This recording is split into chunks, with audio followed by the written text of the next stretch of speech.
Pwani Habari ni channel yako inayokupa habari moto moto zilizojiri hapa Pwani na kwingineko. Kanasi. Rais wa Zanzibar Dr. Hussein Ali Mwinyi amefanya uteuzi na kubadilisha makatibu wa wizara 8, manaibu katibu wakuu wizara 5 wakiwemo waliokuwa wakuu wa mikoa wawili. Katika uteuzi huo wizara 9 makatibu wake wakuu wameendelea kuwa wale waliokuwepo awali na wateule wataapishwa Jumamosi tarehe 22 2025 Ikulu Zanzibar. Kutokana na taarifa kwa umma iliyotolewa usiku wa Novemba 20, 2025 na katibu mkuu kiongozi wa serikali ya mapinduzi ya Zanzibar Zena Saidi, aliyekuwa mkuu wa mkoa Kaskazini Unguja Matar Zahor Masudi ameteuliwa kuwa katibu mkuu wizara ya habari, sanaa, utamaduni na michezo.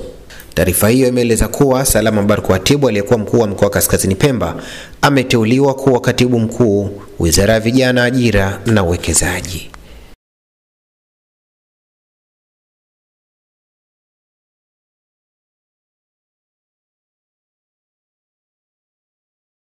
Kulike, kushare, kucomment na kusubscribe ili kupata zaidi kutoka hapa Pwani Habari.